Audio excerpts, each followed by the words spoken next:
Kadi kata bagduine punto sakit rasa yang beli joh di tengah mareng rasa beli teken paundukan kena kecangkek toragan baline jani. Pak Mangjana, saya panggil Pak sekarang. Nggak enak kalau manggil Mangjana. Saya jadi teringat lagu Kena Kecangkik itu booming sekali ya, awal 2000 ya, awal 2000-an ya. Tahun 2000 pas. Dan vokalnya nggak berubah jauh Pak Mang ya? Dari Turun, dulu Pak. sampai sekarang. Turun, Pak. Masa turun? Iya.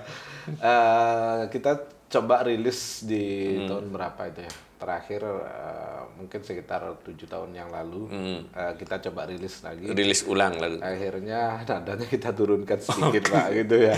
Mungkin faktor umur juga ya. Dan Menyesuaikan jujur kan saya gitu Pak Mang. Iya. Ya. Pak Mang boleh sambil ngopi. Kita ngobrol santai Pak Mang. Iya. Yang teman-teman penonton Oke Made yang pernah menanyakan bagaimana kabar penyanyi Bali, lagu pop Bali lawas, boleh diangkat nama, salah satunya Pak Mangjana.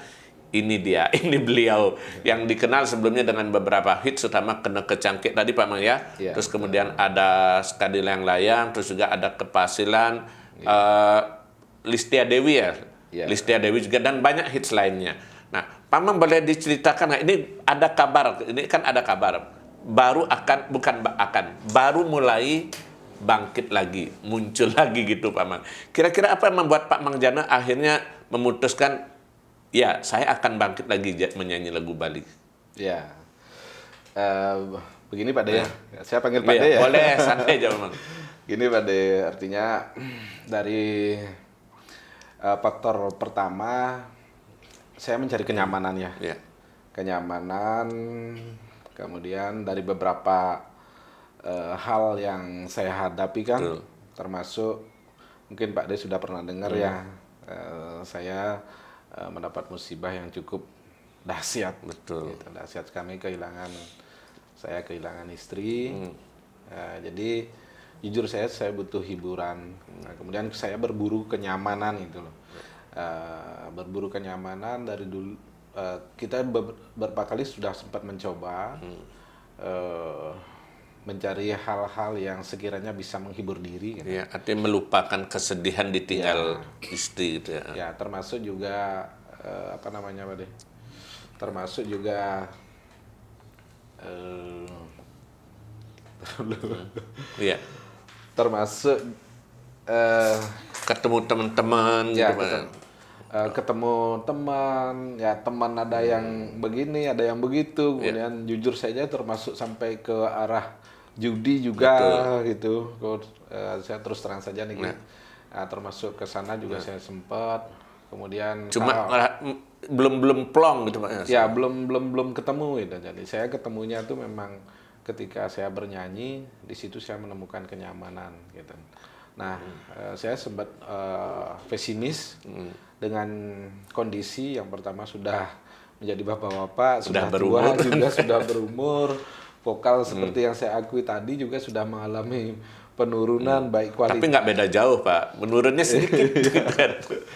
Nah terus ternyata setelah coba dengan live kan, misalnya live di Facebook, di media sosial kan, saya ingin happy di media sosial, ternyata masih cukup lumayan. Responnya masih bagus, masih banyak yang ingat gitu. Ya banyak juga dorongan-dorongan untuk membuat single barangkali. Ya, yang baru kan, gitu, ya, betul. Kalau dulu mungkin ikut di Album. kompilisi ini, kemudian buat album kan gitu. Betul. Nah kalau untuk sekarang Silih satu lagu aja dulu gitu. ya kita buat single ini. Terus kita coba lah. Nah belajar dari pengalaman, kemudian apa namanya, pengalaman hidup dan situasi dan kondisi pada saat itu. Saya jujur saja mengakui kalau untuk menciptakan lagu kan memang tidak lihai ya dari dulu ya. Tapi ide ada gitu. Ide ada, tetapi ketika saya mencoba untuk menuangkan dalam sebuah lagu, kemungkinan di iramanya mungkin Kurang pas, kurang dapat gitu ya. kurang dapat itu. Nah, terus akhirnya saya ketemu dengan Dewa Mayura. Nah, Dewa, coba saya ada ini kok. Saya ingin coba tuangkan dalam lagu kok. Dewa. Nah, akhirnya coba dibuat oleh Dewa. Mungkin Dewa Mayura kan ya cukup kalau menurut saya sih cukup cerdas ya dalam Untuk menangkap ide-ide itu ya. di samping juga ide, kemudian Irama musik, pilihan musik mungkin ya. ya karakter vokal kan, karakter vokal saya seperti apa. Kemudian saya coba nyanyikan gitu. Nah, terus lagu Stone dan Pawah nih ke Muncullah Stone Pawah yang baru. ya Stone dan Pawah. Baru sebulan ini ya dirilis. Iya. Sebulan.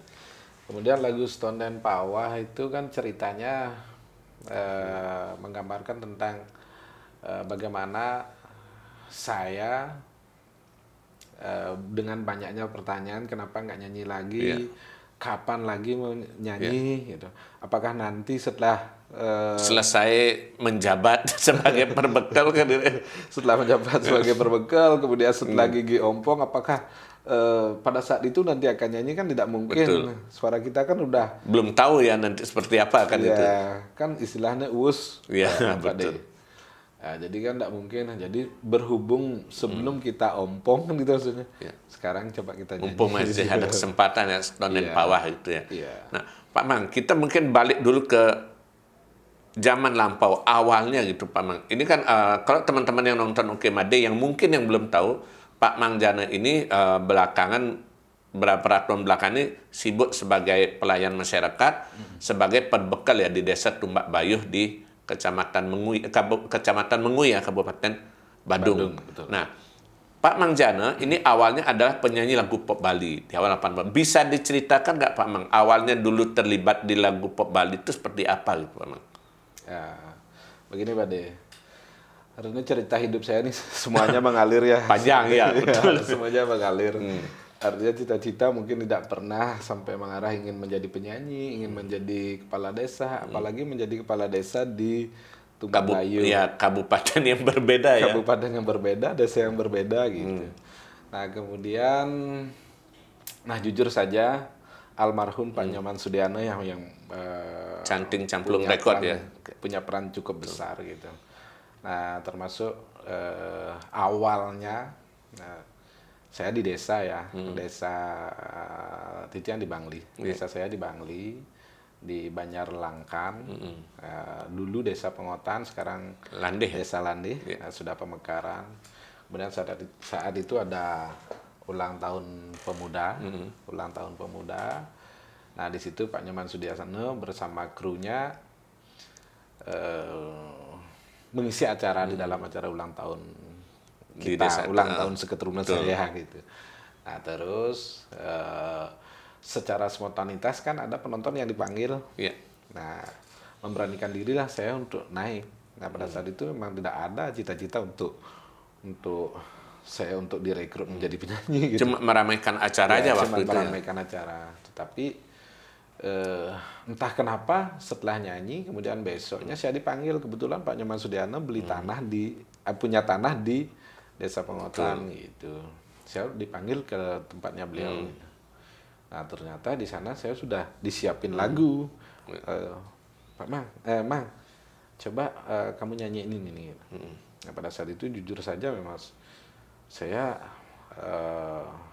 gemeter juga ya Pak. Nggak nyangka gitu ya, Ya, bakal diajak rekaman. Ya, ini disuruh pelajari lagu, tujuannya untuk apa nih? Saya ngikut aja waktu itu gitu. Di situ waktu itu kru Canting Camplung sudah ada, Gong Galih sudah ada, Blitur Warnato sudah ada waktu itu. Sepertinya Yanse masih belum waktu itu. Nah, terus langsung diajak ke Denpasar. Waktu itu ketemu di studionya Biru Mang Cun ya. Intan Dewata Record. Intan, ya. Dek Jun. Ya, Dek di Jun. Jalan Oja ya. Ya, di Jalan Oja. Nah, di situ tiba-tiba saya setelah hafal lagu itu, saya masuk dapur rekaman sudah gitu. Nah, artinya secara Mengalir aja gitu nggak? Ya mengalir aja. Kemudian Itu lagu apa yang pertama itu Pak? Ulian Iseng. Ulian Iseng. Ulian Iseng. Nah, itu judulnya lagu Ulian Iseng. Ternyata setelah keluar lagu itu walaupun dengan vokal yang sangat terbatas sekali. Karena sebelumnya Pak Mang juga belum pernah nyanyi-nyanyi kemana-mana nggak ya? Cuma ngisi sekali-sekali ngisi acara aja gitu ya? Belum ya. Waktu itu sebelum saya rekaman tuh memang belum pernah nyanyi sama sekali. Yang Cuma sudah tertarik kepada lagu Bali juga. kalau tertarik dengan lagu Bali memang sudah Dari sejak awal. lama ya. Nah itu gimana kesannya akhirnya Pak Mang? Ternyata direkam dan beredar pada waktu itu. Keluar lagu Ulian Iseng tuh di luar dugaan saya gitu loh. Di luar dugaan ternyata lagu itu cukup diterima waktu itu gitu. Nah sempat ada pengalaman yang menarik sih kalau menurut saya. Iya. Lucu kalau saat ini diceritakan. Kalau diingat-ingat Betul. kembali kan ternyata dengan keluarnya lagu Iseng itu Canting Camplung ada acara di sebuah desa lah, mungkin saya tidak sebutkan nama desanya. Saya disuruh datang jam 7, ternyata jam 7 saya masih dalam perjalanan. Kemudian sampai ditunggu oleh teman saya, Iya. Blitur Warnato waktu itu, di Senggol Gianyar. Iya. Nah, datang di Senggol Gianyar, nyampe di Senggol Gianyar ternyata saya masih betul-betul sangat kusut, sangat pacul gitu. Sampai di situ Itu pengalaman pertama mau tampil. sudah beberapa kalinya Iya, sih itu. oke. Terus sampai di Gianyar dengan penampilan yang sangat pacul, nak marah di kelingarit loh. Belum sempat Mas Salim belum sempat berhias gitu ya. Nah, sempet sih, cuman kan asal Ya. gitu lah. Pak, terus nyampe di Senggol Gianyar, sampai digituin sama Blitur Warnato, Mang, kamu tuh sudah ada yang kenal loh gitu. Lagumu sudah diputar sekarang Di radio-radio di semua radio gitu. Jadi tolong dong penampilannya sampai Melandek penampilan gitu ya. saya nggak bawa uang, Ya. tuh nggak bawa uang hanya secukupnya untuk bensin saja di Senggol Gianyar. Saya dibeliin baju, saya nggak lupa jasanya beli itu Barnato ini. Nah, sampai dibeliin baju di Senggol Gianyar. Iya. Nah, kemudian nyanyi di lapangan Mas itu, di lapangan Mas. Kemudian di sana ternyata orangnya ramai banget, ramai banget. Terus saya kan ada acara apa sih sebenarnya ini? Terus saya di belakang Nggak panggung. ngerti waktu itu, pokoknya cuma disuruh nyanyi gitu Kalau aja. disuruh nyanyi nggak ngerti, pokoknya ternyata Dan ramai. sing metakon waktu itu cara apa? Iya. Nggak nanya ini acara apa gitu. Terus setelah di belakang panggung saya kan masih ngapalin lagu ya. Orang punya lagu baru satu itu saja masih ngapalin. Kadang ingat dan akibat dari ketegangan, nervous dan lain sebagainya itu jadi lagu nggak terlalu hafal banget waktu itu gitu. Nah terus ternyata waktu itu orang ramai itu memang mau nonton Canting Camplung. Iya. Itu. Tapi memang di dalam Canting Camplung tuh kan Ada beberapa penyanyi. ada beberapa penyanyi. Ketika dipanggil, nama saya waktu itu ketika dipanggil, kita kan disorain ya.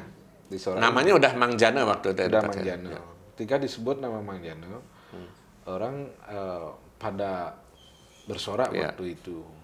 Gitu. Ketika bersorak itu saya kaget, kenapa saya disorakin?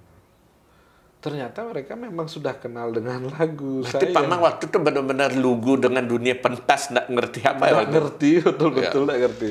Saya kaget gitu. Dan itu salah satu pengalaman lucu dan akhirnya saya nyanyi. Ketika saya nyanyi dengan lagu yang cukup sederhana, penampilan sederhana, ternyata orang tuh joget waktu itu. Gitu loh. Artinya joget ternyata asik, menikmati apa yang saya bawakan gitu. Nah akhirnya kan selesai acara, pulang langsung dan ditatar sama Pak Man Sudiano, sama teman-teman senior-senior saya Dia waktu cari itu. camplung ya. Ya, ada Agung Gale, ada Warnate, ada Yanso waktu itu. Man, kamu ingat nggak tadi waktu Man nyanyi itu? Ternyata orang rame kan, goyang, ikut nyanyi. Itu artinya Man tuh sudah punya penggemar digituin sama Pak Man Sudiano. tolong dong penampilannya. Tiga. Sampai saya dibeliin baju, akhirnya sama Pak Man Sudiano dibeliin jas, pokoknya tampil rapi lah. Iya. Gitu. Nah itu cerita. Pengalaman tampil awalnya gitu ya. Iya. Itu berarti berapa lama akhirnya di Canting Camplung waktu itu, Pak Man? Saya dari album pertama sampai album Tunjung Beru, kalau nggak salah Tunjung Beru album ketiga itu ya kayak. Berarti sekitar tahun 2001, 2002 ya? Sekitar itu ya? Iya. 2001. Waktu itu masih kompilasi ya dan beberapa penyanyi Canting Camplung ya? Ya, masih kompilasi. Tapi yang benar-benar ngehitsnya itu yang kena kecangkik itu di Canting Camplung juga ya waktu itu? Iya, di Canting Camplung. Itu album ketiga atau di album Nganten Kepaksa. Itu ciptaannya Warnata ya? Warnata. Nah, itu kalau dengerin lagu kena kecangkik itu kan seperti kayak orang bukan tidak seperti nyanyi biasa, tapi seperti orang kekawin kan gitu. Itu memang Pak Mang punya hobi kekawin, itu punya basic itu nggak Pak Mang? Ya, saya cenderung vokal saya memang cenderung ke sana. Makanya kalau seandainya saya dikasih lagu dangdut yang yang banyak cengkok-cengkoknya itu ngena dapat saya. Dapat pas jadinya di sana bisa elok-eloknya tuh pas dapat gitu ya. Ya, karena dari kecil juga SD dulu pernah ikut lomba cepat, terus sampailah dapat juara gitu. Kemudian saya tinggal di Tumbak Bayuh, baru KTP Tumbak Bayuh saya sudah disuruh ya mewakili desa, kemudian tembus ke kecamatan juara 1, Kidung tapi itu, kemudian ke kabupaten. Kabupaten dapat juga juara 1, provinsi dapat juara 1, dan akhirnya mewakili Bali ada lomba kidung tingkat nasional. Ada itu sangat berperan juga untuk membentuk karakter vokal Pak Mang di lagu-lagu berikutnya juga ya waktu itu. Sangat. Nah, Pak Mas dia ngerasa nggak Pak Mang perbedaan yang paling mendasar sebelum pada awal Pak Mang tampil pertama kali itu yang di Gianyar itu, setelah beberapa tahun kemudian muncul seperti Kena Kecangkik, Sekali Layang-Layang dan seterusnya itu bahwa sudah menjadi seorang selebritis, sudah boleh dibilang Pak Mang artis gitu. Saya begini kok, saya punya kelemahan memang kurang optimis gitu. Saya jujur saja sampai saat ini juga saya mengakui kalau saya belum pernah berada di puncak, walaupun beberapa lagu saya mencapai hits ya gitu. Ya cukup diterima lah sampai beberapa radio termasuk di Bali TV, beberapa ada yang sampai puncak tangga berapa kali kan gitu. Tapi saya tetap mengakui bahwa saya masih jauh bandingkan dengan teman-teman lainnya. Apa itu karena sosok Pak Mang yang cenderung low profile atau gimana Pak Mang? Itu dah kurang tahu. Saya menyadari saja sih kok. Dan jadi teman-teman di samping juga punya kualitas, kemudian memang karakternya bagus, kemudian sepertinya pintu peluang teman-teman itu sepertinya lebih lebar dari saya gitu. Jadi saya semakin pesimis saja kan. Justru saya merasa optimis ketika justru setelah menikah kok. Ya, setelah saya menikah di situ semakin ketika tampil itu sepertinya lumayan mendapat respon. Ada percaya diri lagi ya, gitu. Padahal sebelum itu pun menyanyi udah banyak dapat sambutan bagus, tapi masih tetap nggak pede gitu Pak Mang ya. Iya. Tapi Pak, ketika rekaman itu Pak Mang kan sempat di Canting Camplung, kemudian sempat juga ke Bali Record ya kalau nggak salah. Lalu baru ke Aneka gitu ya. Betul. Itu artinya Pak Mang bisa diterima di beberapa rekod, sementara kan orang pada waktu itu cukup sulit untuk bisa jadi penyanyi rekaman Pak Mang. Ya, tapi waktu itu saya jual lagu. Akhirnya saya garap lagunya di luar, kemudian saya jual kepada Bali Record, kepada Aneka. Tapi setelah sekali kita jual album itu, kita sudah ditawari kontrak sih waktu itu gitu. Termasuk juga Aneka sudah menawari kontrak sama saya waktu itu. Artinya udah bisa tembus label rekaman pada waktu itu sudah lumayan sebetulnya pengakuannya gitu. Astungkara sih ya. Oke. Nah, kalau Pak Mas ini ngerasakan nikmatnya jadi penyanyi Bali itu di mana Pak Mang? Mungkin nyambung ya Iya. sama jadi perbekal tadi kan sudah ada Iya. pertanyaan. Iya. Artinya saya kan ngalir jadi perbekal nggak ada cita-cita sampai ke Penyanyi juga arah nggak gitu. ya eh, nikmat saja sih kalau memang dua-duanya sama-sama seni gitu. Eh, Kesamanya mungkin di dinamisnya. Dinamis ya kadang. Artinya berarti ketika karena Pak Man bilang tadi mengalir aja, dan ada kita menjadi penyanyi di awal ya, ketika masa-masa awal 2000-an itu ya, lagi sedang nama Mang Jana itu sedang naik itu, Pak Man juga nggak terlalu berpikir soal untuk bagaimana mencapai puncak tertinggi atau persaingan penyanyi Bali, nggak juga Pak Man, ya artinya rekaman ya udah berkarya aja gitu Pak Man ya. Ya, pingin sih saya sebenarnya ingin seperti si ini, Iya. si A gitu. Tapi, nah, saya pasrahkan saja mungkin faktor nasib gitu. Pak Man pada waktu nggak ada keinginan untuk mencoba belajar bikin lagu sendiri Pak Man. Pernah saya pernah ada beredar satu lagu saya, judulnya Manis Batu. Cukup ramai juga Ya sih itu benar cukup. lagu. Iya. Kenapa nggak diteruskan, dan Pak Man cenderung lebih artinya mempercayakan untuk lagu garapan itu dari pencipta lain? Mungkin kembali seperti yang tadi ya. Kembali Nggak pede. kerasa kurang optimis. Kurang optimis tadi ya. Iya. Tapi dari sekian penyanyi yang pernah bekerja sama, Pak Man ngerasa lebih paling seret atau sangat seret itu dengan karya yang siapa mungkin Pak Man? Penciptanya ya. Iya. Rata-rata sih pencipta itu bagus ya kalau ya.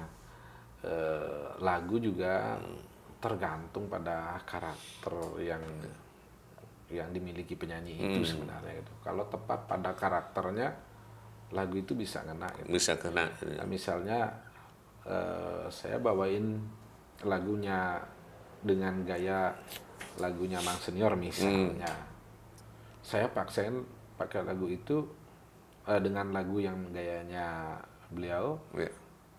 mungkin nggak kena kok. Nah, misalnya lagunya Mang Senior Iya, yang betul-betul ngehits gitu. Tapi kalau seandainya saya yang bawain, belum tentu kan gitu. Iya. Nah, kemudian saya Mang Senior misalnya bawain lagu Kena Kecangkik, belum tentu Belum juga. tentu dapat juga. Kan gitu, makanya ini pencipta lagu itu bisa hit sangat penting sekali, atau karakter ini memadukan antara lagu dengan karakter, Iya. itu yang saya kira cukup penting itu. Artinya bagaimana ngepasinnya tuh gitu ya, sesuai dengan itu ya. Ya, sesuai dengan karakter. Nah, kalau Pak Mang sendiri kemudian pada akhirnya tadi sempat nyinggung ya, nyambung soal justru ketika setelah kawin itu kemudian merasa jadi lebih pede lagi sebagai penyanyi. Berarti seperti apa support dari istri pada waktu itu Pak Mang terhadap karir sebagai penyanyi? Cukup luar biasa. Cukup luar biasa kok kalau untuk istri saya. Soalnya kalau istri saya kan cukup cemburuan ya. Iya. Cemburuan sebenarnya. Tapi kalau saya udah bilang mau nyanyi, mau rekaman, mau duet dengan siapapun, dia tidak cemburu. Iya. Itu anehnya. Artinya kalau untuk urusan lain barangkali dia posesif, cemburuan. Tapi ketika udah nyanyi, Kalau untuk percaya urusan gitu. nyanyi, disiapin semuanya. Baju, pokoknya apa-apa tuh semuanya. Artinya ketika Pak Mang konser-konser sering ikut juga nyanyi. Sering ikut. Nah itu karena tadi kan Ya, mungkin. akhirnya justru itu bikin jadi lebih pede ya karena dapat kepercayaan itu mungkin. Iya karena kan kalau sebelumnya seperti yang tadi saya ceritain, saya kan mungkin waktu itu belum bisa ngerawat diri. Betul. Mungkin ya, Penampilan belum ada ngurus. Kalau sekarang udah ada ngurus, tampilnya harus begini ya, pakaian Iya. kayak gini gitu. Justru istri saya waktu itu mengarahkan, Pak nggak cocok pakai Berarti baju telaten dia memberi masukan ya Iya. untuk penampilan itu. ini. Ya kalau Pak cocoknya pakai baju ini. Nah, bahkan seringnya dia yang beliin baju daripada saya beli baju sendiri. Oke. Gitu. Artinya udah punya istilahnya penata busana khusus jadinya untuk penampilan itu juga ya. Karena saya beli baju rugi nggak kepake. Tapi kalau istri saya beliin waktu itu, saya nyaman pakainya Ya, gitu. Berarti kan lebih lebih pas dia gitu ya. ya, ketika saya dapatkan kostum yang pas, saya jadi lebih pede. Nyanyi juga lebih enak, lega waktu itu. Iya. Nah, Pak Mas sendiri pada akhirnya kemudian bukannya memutuskan, kebetulan kemudian akhirnya off di rekaman menyanyi itu setelah menjadi kepala desa atau sebelum itu sudah memutuskan off, Pak Mang sempat? Bukan off sih. Ya. Eh, Mengurangi lebih Iya, tepatnya. ya, karena faktor kesibukan sih. Saya kan juga ada beberapa kegiatan ya, Iya. nah boleh dikatakan bisnis Betul. kecil-kecilan ya. Saya mulai dari memang suka berinovasi Betul. sih sebenarnya. Jual beli sepeda motor juga sempat, sampai jual beli mobil gitu dari awal dulu. Akhirnya dengan kesibukan itu saya sudah sering di jalan. Kalau dulu mungkin banyak waktu untuk merawat diri Iya. kan. Ketika sudah ada Sibuk dengan aktivitas pekerjaan. lain itu, sibuk dengan pekerjaan itu, apalagi yang namanya maklar itu pasti kebanyakan di jalan tuh. Iya. Kebanyakan di jalan, udah nggak terawat. Iya. Hitam seperti sekarang ini. Seperti, jadi sadar diri lah. Banyak teman-teman yang banyak anak-anak muda yang bermunculan, kemudian yang cantik, yang ganteng gitu. Kemudian kualitas vokalnya juga bagus, saya dengar. Sepertinya saya udah nggak pantas lagi gitu. Sempat ngerasa gitu ya, artinya ngerasa udah nggak zamannya lagi gitu awalnya gitu. Bukan sempat lagi, bahkan sering. Sering gitu. Sering ya. Artinya setelah sempat pede akhirnya karena kondisi itu menyebabkan ya udahlah akhirnya memilih sibuk ke usaha jadinya usaha, gitu ya. ya. Nah, kalau jadi kepala desa itu ceritanya gimana Pak Mang? Dan ini unik ya teman-teman yang nonton Ukimade, Pak Manjana berasal dari Bangli, tapi justru menjadi kepala desa di Kabupaten Badung. Nah, itu gimana cerita Pak Mang? Mungkin dasarnya karena faktor kita suka bersosialisasi aja sih kan. Seperti yang tadi saya ceritakan, artinya cita-cita nggak ada Iya. ke sana kan. Bahkan untuk di kampung sendiri juga sebenarnya tidak semudah itu kan gitu. Apalagi di negeri Iya. atau di desa orang lain gitu. Kan mungkin kecil kemungkinan itu. Jadi bercita-cita ke arah sana tidak gitu. Nah, kemudian ada teman yang saya support kan gitu. Yang saya support waktu itu, teman kepala desa. Iya. Beliau jadi calon kepala desa. Saya sih memang awalnya yang ditunjuk jadi calon kepala desa oleh beliau. Iya. Kemudian karena saya merasa belum pantas, belum siap, saya masih baru di sana, gitu. Memang waktu itu secara finansial ya lumayan karena ada rezeki lah waktu itu. Nah, saya tidak mau mengukur diri saya, kekuatan hanya bisa finansial, hanya bisa mengandalkan finansial saja. Gitu. Nah, kemudian saya balik kepada beliau. Gitu. Beliau sudah almarhum sekarang. Akhirnya kita berjuang dan beliau jadi perbekal. Nah, setelah jadi perbekal 5 bulan menjabat, beliau meninggal dunia. Nah, akhirnya dari keluarganya menunjuk saya untuk meneruskan perjuangan beliau. Gitu. Akhirnya termasuk juga dukungan teman-teman ngalir. Itu sama sekali tidak ada rekayasa kok gitu. Artinya dukungan teman-teman sampai saya menolak. Sempat menolak sebelumnya. Ya, karena saya merasa belum siap benar gitu. 3 kali saya tolak waktu itu. 3 kali pertemuan saya menolak. Faktornya satu, saya masih baru di sana. Saya baru 6 tahun berada di sana. Kemudian yang kedua, secara finansial, waktu saya mensupport beliau, saya lagi kuat. Tetapi ketika waktu saya jadi calon berbekal, secara finansial saya sedang Drop juga. Kemudian ada 2 calon dalam satu banjar. Calon satunya sangat baik dengan saya. Gitu. Saya ada kekhawatiran nanti kalau saya juga ikut jadi calon, hubungan saya jadi nggak bagus. Dilema jadinya. Nggak bagus dengan beliau. Gitu. Nah, akhirnya sampai teman-teman, karena saya bilang mundur, nah teman-teman waktu itu ya udah kalau memang Pak Mang Jana nggak mau, ya udah dari kita nggak usah buat calon, biarin dah suaranya mau kemana. Nah dari situlah saya, oh ini serius kayak gitu, Iya. ini serius ya. Ya udah kalau gitu, saya udah nggak punya apa sekarang. Gitu.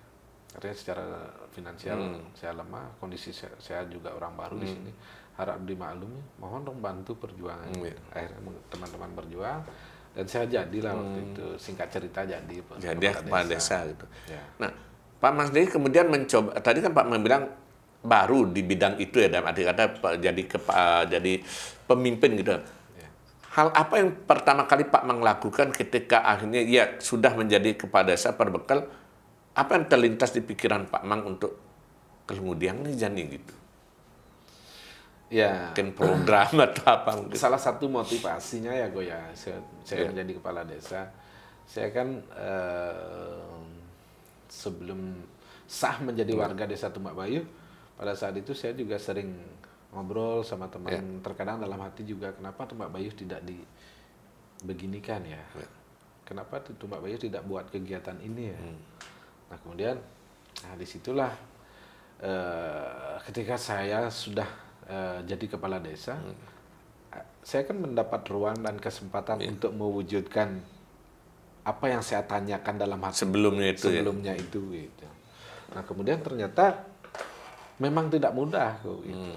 Saya kan pernah saya ceritakan ya, jadi kepala desa mungkin kurang lebih hampir seperti kita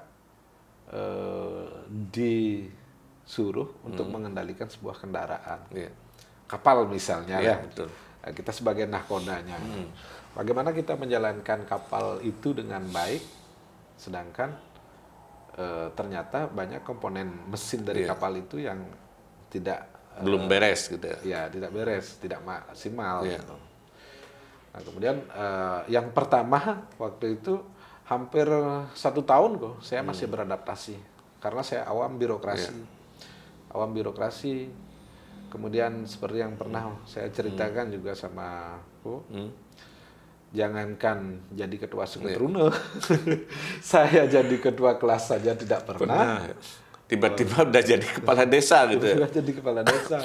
Nah, apa yang harus saya lakukan? Saya beradaptasinya itu 1 tahun. 1 tahun saya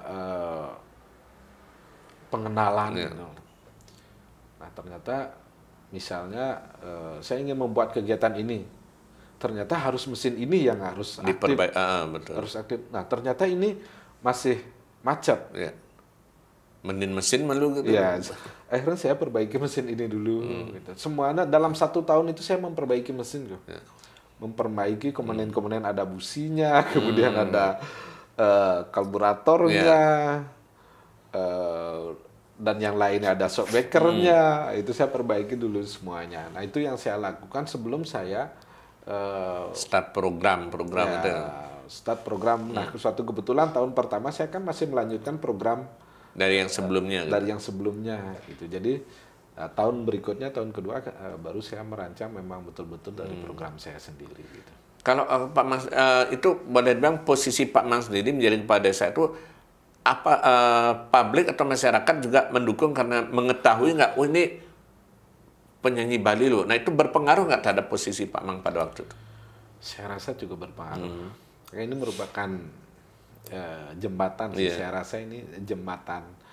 Seberapa walaupun saya mengatakan bahwa saya tidak pernah berada di puncak, saya merasa tidak pernah tenar sekali kan gitu. Tapi lumayan banyak saya yang mengakui bahwa status saya sebagai penyanyi ini sangat berperan, membantu gitu ya sangat berperan dalam karir saya dimanapun gitu, termasuk dari jadi maklar, jadi kepala desa ini. Kalau mungkin ada yang nanya Pak Mang, luwungan Pak Mang atau enakan mana, lebih menikmati mana Pak Mang, jadi penyanyi apa jadi kepala desa Pak Mang? Bicara enaknya ya gue. Iya. Ini ternyata setelah saya jalan ini dua-duanya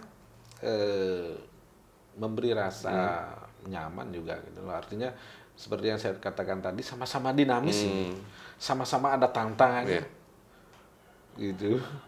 Tantangannya yang harus dilalui, ada pilihan kan. Saya harus memilih yang mana, saya harus membuat apa untuk mewujudkan ini, untuk menjadikan lagu ini enak didengar, untuk menjalankan roda pemerintahan biar diterima oleh masyarakat seperti apa, gitu. Nah, Sama itu. Pak Mang bisa menikmati kedua-duanya gitu ya bisa. Ya, kurang lebih hampir sama ini. Ya. Oke, kalau kemudian Pak Mang ngerasa, ada kan sekarang kebetulan masih di kepala desa, kemudian mulai aktif nyanyi lagi. Kira-kira ada ini nggak, artinya mungkin bukan pertentangan ya, tapi artinya Pak Mang ngerasa, kepala desa loh, saya enak menggiling. Ada nggak mungkin perasaan semacam itu Pak Mang? Atau Pak Mang ngerasa no problem jalan kedua-duanya mungkin Pak Mang? Yang penting begini kok. Yang penting menjadi kepala desa ini merupakan tugas utama saya kan. Itu saya nomor satu kan. Kemudian nyanyi ini kan boleh dikatakan sampingan dan hiburan. Nah hidup ini juga kan butuh hiburan gitu. Jadi bagaimana saya menghibur diri, bahkan astungkara saya bisa menghibur masyarakat juga, tapi tanpa meninggalkan kewajiban sebagai kepala desa itu. Berarti lebih tepatnya disebut penyanyi yang jadi kepala desa atau kepala desa yang menjadi penyanyi, Pak Man? Can malu nontaluh aja. Itu dia susah kan, jadi kedua-duanya sama jalan kan itu memangnya. Nah, kalau Pak Mas sekarang kan ketika mencoba merilis, bukan merilis ulang, tapi mencoba rekaman kembali dengan lagu baru seperti Stone dan Pawa, itu kan kondisinya berbeda Pak Mang dengan ketika tahun 2000-an dari segi rekaman, musiknya, genrenya, terus kemudian juga persaingannya. Seberapa jauh Pak Mang artinya optimis bahwa lagu seperti Stone dan Pawa itu juga masih bisa tetap diterima publik Pak Mang? Ya begini kok, apa namanya, disinilah pemilihan lagu kan begitu ya. Saya sadar dengan sudah umur kan gitu, karena dulu kan lagu yang slow ya, lagu banyak kan lagu saya yang kena itu justru lagu yang benar, lagu yang sedih kan. Ya, yang kena kecangkik sedih, layang-layang sedih. Listia Dewi walaupun nggak sedih tapi agak slow juga ya sebenarnya. Ya, nah sekarang akhirnya pilihannya mencari lagu yang sedikit bisa dimunculkan nuansa kocaknya gitu. Termasuk mungkin cerita-cerita percintaan juga saya agak kurangi mungkin sekarang gitu. Jadi lebih kepada tema-tema yang lebih agak umum jadinya gitu. Ya, tema-tema sosial yang bisa dibikin sedikit agak kocak. Termasuk mungkin pilihan musik Pak Mang. Apakah sekarang berarti lebih cenderung lebih energik atau ngebeat musiknya atau gimana? Ya, yang lebih energik sedikit gitu. Karena begini di zaman sekarang ini ya kok ya. Di zaman sekarang ini setelah beberapa kali saya coba tampil di panggung kan secara spontanitas di acara teman-teman ya. Seperti ada teman ulang tahun, ada teman grand opening, atau melaspas dan lain sebagainya, kita diundang, kemudian secara spontanitas saya disuruh nyanyi. Ternyata nyanyiin lagu sedih tuh kalau memang lagu itu tidak betul-betul lagu yang dikenal, ngebum, dikenal, orang acuh. Sing rumah, Pak. Ya, sing rumah. Tetapi kalau lagu ngebeat, lagu yang asik, walaupun nggak dikenal, paling nggak orang ikut goyang gitu ya. Paling nggak mereka ikut goyang dan mereka happy. Dan masyarakat sekarang kan butuh hiburan gitu. Hiburan. Jadi ternyata lagu-lagu yang happy justru lebih menghibur, lebih bisa diterima, lebih gitu. bikin semangat gitu. Nah, Pak Mang kan cukup lama tidak off manggung kan. Nah, sekarang mulai aktif manggung lagi. Kesannya gimana Pak Mang? Artinya sempat grogi, canggung, atau mulai mempelajari lagi situasi panggung itu gimana Pak Mang? Pasti, pasti mempelajari, kemudian mengenali situasi dan kondisinya kan. Kadang tetap rasa tidak optimis tuh Masih ada. kan, ya karena Tetap pertanyaannya kita masih diterima nggak? Kita masih direspon nggak gitu. Tapi dari beberapa kali penampilan kemarin dalam sebulan ini ternyata masih oke juga ya. Ya, sementara sih. Jadi penikmat musik atau orang-orang yang berada di sana saat itu ya bergoyang. Kemudian kalau seandainya saya bawain lagu sedih, kayaknya mereka kayak lagu Kenang Cangkik misalnya saya bawain, karena mereka menikmati sekali gitu. Ada bahwa penggemar Pak Mang yang zaman dulu itu masih ada sebetulnya juga Pak Mang ya, di samping penggemar yang baru-baru gitu ya. Mungkin. Ya, Pak Mang, setelah Seton dan Pawah ke depan ini mau bikin apa lagi Pak Mang di lagu? Saya kebetulan sekarang sedikit ngegas. Ngegas, saya sudah bikin berapa lagu ya. Yang pertama sebenarnya saya buat lagu untuk istri saya. Judulnya Kilangan. Ya.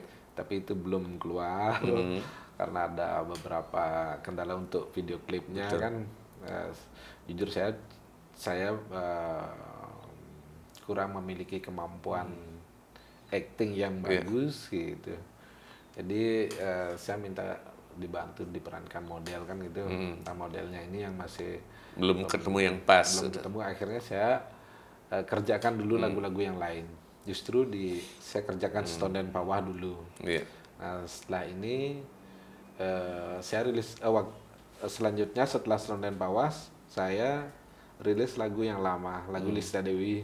Yang di remix, dibawakan aransemen ulang ya? Iya, koplo mungkin. Ya. Koplo mungkin. Ya, itu untuk sekedar mengingatkan Iya. saja sih, untuk mengingatkan. Ya, untuk mengingatkan lagi, oh ini penyanyi dulu kan kayak gitu-gitu ya. Ya. Dan untuk yang berikutnya saya rilis lagu duet. Remix. Remix itu sama Vindia, orang Jawa. Duet dengan penyanyi Jawa gitu. Duet dengan penyanyi Jawa. Saya memang sengaja mencari Jawa karena di dalam lagu itu yang cewek dengan bahasa Jawa, Oh, perpaduan ya bahasa Jawa dengan bahasa Bali nanti. ya. Baru akan dirilis tahun depan ya. Ya tahun depan, awal tahun dia jadinya kan gitu ya. Iya. Nah, yang terakhir Pak Mang, kalau ngelihat perkembangan lagu pop Bali sekarang Pak Mang, ini kan Pak Mang sendiri sebagai penyanyi lawas ya boleh bilang hampir 2 dekade lebih berkecimpung di lagu pop Bali. Apa komentar Pak Mang ngelihat perkembangan musik pop Bali saat ini? Baik. Lagu pop Bali saat ini saya rasa sangat luar biasa ya, baik dari penyanyinya, kemudian kualitas musiknya, videonya sudah mengalami peningkatan yang sangat bagus sekali, dan penikmat musik sepertinya sudah merasakan bahwa musik pop Bali sudah betul-betul sesuai dengan harapan, sudah mampu menjadi tuan rumah di negeri sendiri, dan itu sudah betul-betul terwujud saya rasakan gitu. Kemudian didukung dengan adanya teknologi sekarang, media yang berkembang juga, baik media sosial elektronik dan lain sebagainya sudah sangat-sangat membantu popularitas. Jadi saya rasa sangat beruntung sekali sekarang bagi anak-anak muda yang berkarya di musik ya. Berkarya di musik pop Bali.